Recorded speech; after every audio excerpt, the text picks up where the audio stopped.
Oh dear, oh dear. And it's one of those mornings where we've got two blondes being attacked by cats. Well, one of them anyway. Jenny Baxter, what is it with your cat that keeps on walking in front of your computer? I mean, really, you're supposed to train. I suppose cats are untrainable. Oh no, she's just loving you. She heard your voice. She Oh, wanted to thank come you. say And hello. let's hope that everybody else loves it as well. Okay, because so it's a beautiful sunny day here in Johannesburg, even though it's been really cold. And of course, I know that the number one story you're going to ask me about is load shedding, because of course we hit level 6, so all hell has broken loose. Basically, I mean, I just think that probably even like in Joburg, I think City Powers is in a shambles because they're switching off and switching on because they've been changing from 2 to 4 to 6 back to 2. We don't know, but all You I know need a is that degree. But yesterday, 9 hours with no power, but not in a straight line. So I had 2 hours of no power, then 2 hours of power, then 5 hours of no power, and then 2 hours of power, and then 2 hours of no power. and before each of those, did you know? Did you know, okay, We we're coming up for 9 hours or 3 hours, two Yes. hours? Thank goodness for Eskom's push. It does actually keep you going. You get a basic idea of what's happening. However, when it went from Is it stage, called Eskom's push? yes, Stop that it. poor cat. You're just throwing your cat on the floor. Sorry, this is hysterical. For those of you who are not watching it, we are, of course, doing a video cast at the same time. Jenny's cat is just walking all over her. That's what the dumping is. She keeps picking it up and throwing it on the floor. So So, Eskom's a push actually keeps everything up to date. It also lets you know when you're going to be but going sorry, to a but they've different... really called it Eskom's push. Is Yes, it meant to be a yes, double entendre? yes. That is brilliant. Yeah, I love it. So, I mean, at least it'll give you advice that we're going to be hitting stage 6. So what happened, though, yesterday, we were in stage 4 where we were off from, I think it was 12 until 2. No, it was still, it changes at different times. Okay, so we were off from 2 until 4, and then we were supposed to come back on at 4, but then at 4 o'clock they went to stage 6, and of course then our stage 6 went on until supposedly 6:30. But at 7:30, we were still without power. So it was one of those things. And we were all starting to get like, okay, this is like, we're hungry. We can't do anything. It's dark. It's cold. It's like, Hangry. but you know what? At least we have a very good neighborhood network. So we're always helping each other. And of course, because I'm on the ward council in our area, I have some people that I can get hold of. But that only for my area, guys. So if you're thinking of getting hold of me to help you with your power issues, forget it. I'm not interested. Okay. But so Only if you what come from kind of my area. thing could your community do to help? How did you help each other last night? Well, some people had obviously had no power then. Some people went out on Saturday and still are not back on again because the phases trip and the substations and the infrastructure are really, really old, and they haven't had the money to replace anything. Well, I won't say why, but we all know why. So we log all of these things and we keep on at them, and we keep on at the ward councillors, and we get hold of whoever we can, sending emails, logging it on the citypower.mobi, which we do in Johannesburg. So there's a whole bunch of ways we can help people if they've got power, throwing over a cable to the people Oh, next okay. door if their power hasn't come back on again, escalating. There's a whole bunch of stuff that you can do, and we really have to work together as a community. And then, as I put up, I think on Facebook, I said, as long as if we keep on voting people into power that don't have the people's best interests at heart, we are going to remain powerless Powerless. in I every know, that's sense so of the word. clever. Did you see in Cape Town they did manage to deliver? Unfortunately, it was stage 5, not stage 4, but because one of their things tripped as well. But at least the Cape Townians did not have stage 6. Yeah, yeah. So Well, I see that the wonderful councillor Michael's son, who's up here in Johannesburg, was sent down there by our mayor, and saying, he went to go and see how they're running things down in the Cape. And frankly, good. you know what? I think we need to have a big change of everything in Johannesburg. Stop the rot. Get the rot out. Sounds like a very busy, sunny day there on Teep, Jenny. It So is, enough about load shedding, and thank goodness I got that wonderful thing from Nando's, I didn't The bright order my side. sides, though. The Yeah. bright side. I didn't love order my that. sides, though. Am I going to have to use my sides? Because I could have got 6 sides yesterday for nothing. Yeah. Stage 6. Big deal. You Nice must thing. do it. Okay, right, so let's get on to what news do you have for expats? Well, there's just been a lot of South Africans in Europe lately this week. So we had President Ramaphosa at the G7 in Germany. And you know, everything he says is just so true. Sort of you know, the Ukraine and Russian conflict, that it has made everybody sort of wake up and realize we all need to be a little bit more self-reliant. And Africa is struggling right now without fertilizer. You know, the things that Ukraine and Russia had that many of us, you know, just took for granted. So all the wheat and the fuel and the... And not only now that, the all the fertilizer. computer chips for cars, and people are getting upset because they've ordered their new Yeah. cars, and of course they don't have all the computer chips they need to run parts of the cars. And washing machines, all kinds of Yeah, things. all sorts of things, yeah. Yeah, so Ramaphosa was pushing for Africa to get its own fertilizer going, you know, so that because that's going to lead to a lot of famine. It's a bit of a problem, a huge problem. The other thing he spoke about was climate change and how the advanced economies really need to be helping countries like South Africa in their transition away from fossil fuel. And But I thought that particularly was actually taken on board at COP26, where there were all those nations who said they're going to help South Africa get off Yes. fossil fuels. But as long as Exactly. they don't give the money to the government, okay, as Well, long as they that's what oversee he's it and kind of- they take it. Yeah, I know. So that's what he's chasing up on and saying, you know, you pledged, now let's actually do it, particularly keeping the workers in mind so that as the transitions happen, you don't suddenly have all these workers unemployed. Yeah. But don't give it to the government, okay? They need to actually, I think we talked about it at the time when I was saying, Yeah. you know, they need to look after the funds and allocate where and when. Yeah. Otherwise, it's just going to disappear into that endless black hole again. Anyhow, so let's just hope that there is some positive stuff coming out of And this. then- And if we can get off fossil fuel, then maybe we can, you know, get this whole solar thing working a lot better, and then we won't have these issues with stage 6 load shedding. And then and then there was also the Deputy Minister Alan Botes in Portugal speaking to a congregation there, saying that you know, now is the time to invest in South Africa, that actually you get really high return on investment. And I'm sure he had his facts and figures to prove it all. But stage 6 would not be helping, you know, anybody abroad want to invest. Yep. However, No. he had a really positive thing, and the amount of money that Portugal has invested in South Africa has increased radically over the last 10 years. Yeah, Portugal's But he asked for a more. good place. Yeah. Yeah. It's just, that's where everybody I know is thinking of moving to. All right, so what have we got in the way of news from expats?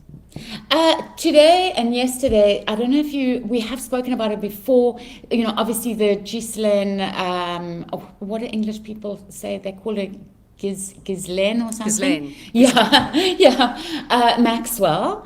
Obviously, she got her sentence yesterday, 20 years, which has made big news. But one of the biggest stories in it has been Sarah Ransom, who is a South African expat. And so we've got a big story on SAPeople with her victim statement, what she went through, how she tried to jump off the island to get away from them, and just how horrific those crimes were with Jeffrey Epstein and Ghislaine. So Ghislaine. Yeah. Sorry, I'm not laughing. I'm just laughing about how we pronounce things. It's a terrible thing. And I see you got here about the Ndlovu Youth Choir, and I mean, they just really do make my heart sing. And I did manage last week. I think I told you I was going to the Drakensberg Boys Choir, which was Yes, tell us. absolutely divine. Oh, I I can went with my imagine. kids. They loved every second of it. It was fantastic. So they had 2 different programs, and they had some new kids that were being accepted into the choir. They got their, not colours, I don't know what you'd call them. They get that bib thing that they put on. So they had like the very Eurocentric program in the first half, which is beautiful. I mean, you listen to them singing and you're just like, oh my gosh, this is so good. And then the second half, the second program, was very African. But it was absolutely beautiful, and what the problem was, of course, is that was the day that they decided to drop the mask and the how many people you can have in a theatre ruling. But of course, it was on the same day, and they had a sold-out theatre, but still based on how many people they were allowed in the theatre under the old regulations. Yes. So of course, then they did another night, which then they could fill out the entire theatre as well. Oh, So it was beautiful. at the Mandela at the Joburg Theatre. So the energy in the place with everybody looking at each other with no masks on for the first time, and it was so good. Oh, But I mean, these youth beautiful. choirs, somebody turned around to me afterwards when we were chatting and at half time. I don't know what you call it, interval, that thing. I'm thinking of rugby again. And said, looking at this choir, sure, it's all boys. Okay, take that aside. It was, for them, the epitome of what our Rainbow Nation is about. Yeah. That, looking at that with these boys, and it's grade 3 to grade 7 or 9, it's that age of boys. Yeah. Okay? And the camaraderie and the people, like the way they were interacting and everything was exactly what I think most of us had always hoped our Rainbow Nation would be about. And that is within South Africa. So then what Novo Youth Choir is part of at Disney World, at Epcot Center, it's a show called Harmonious, and it's about exactly that, but with the whole world. So what's really amazing is, Rolf Schmidt, he's their composer, conductor. Yeah. He's just phenomenal. So he went over with some of them, and they did this live streaming show. He has written the entire Africa section of the Harmonious. Wow. And then our little choir from Limpopo represents Africa in the show. So every night, if you happen to be traveling to Orlando, go there and you will listen. There are tens of thousands of people listening every day now to the Novo Youth Choir, which They're is fantastic. incredible. Yeah, really Yeah, beautiful. And my children came away from watching the Drakensberg Boys Choir and went, because they were always going, the Stellenbosch Choir is just fantastic. And they came away and they said, Mom, we've never seen anything so fantastic. Oh, that's so beautiful. Yeah, I like that a lot. All right, so apart from the fact that we have all this local good news about the Drakensberg Boys Choir, Yeah. what else has come across your radar? Well, there's been, there are always these lists being made that are really, whoever makes a list, it's their way of getting publicity, really. So Okay. I'm not going to mention who made this list, but You have to say. You have to say who made the list. Was it somebody that we know? no. Oh, okay.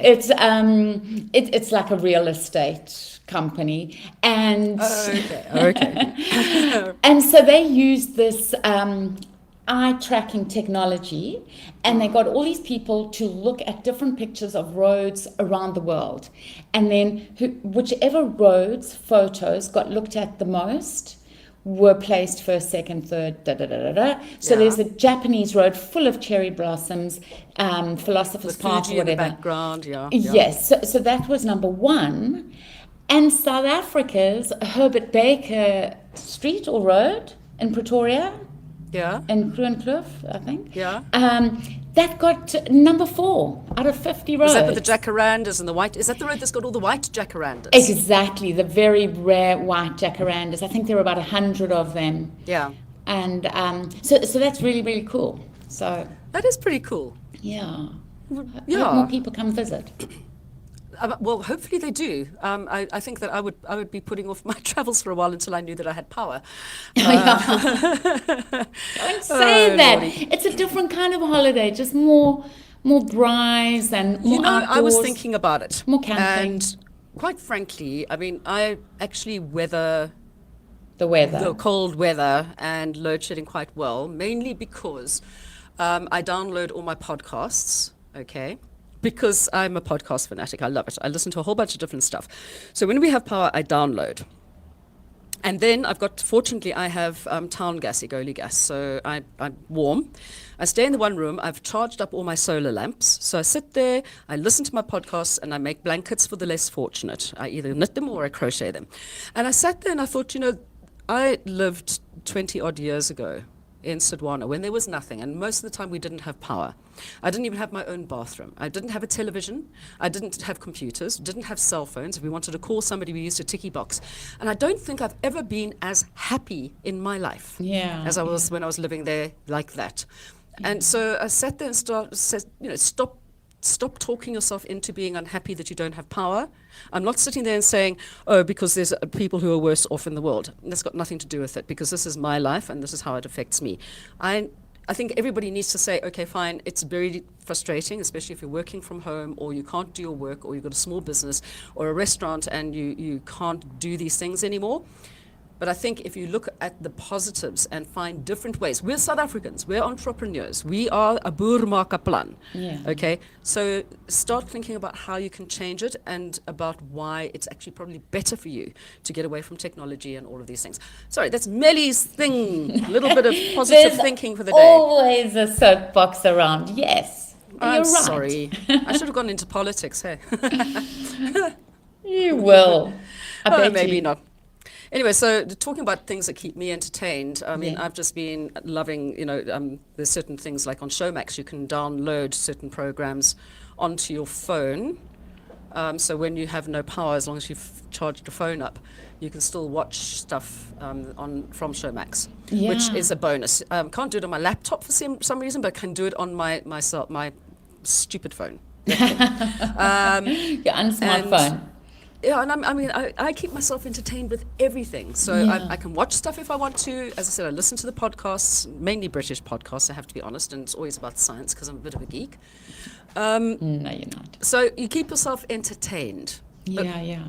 For those moments when you do have power, what can people overseas watch, which is kind of happening here in South Africa? Well, there's the Binnenlanders that I keep saying. There's Trokus, which is just so beautiful. There's so many beautiful shows on Showmax. There's also, if you just do a Google search for South African films on Netflix, you'll come up with, it'll log you into your Netflix and show you. There's so many. It's amazing. Documentaries and movies. Also, right now, we've got an interview on the site with, I've just forgotten her name for a second. Do you have her name there?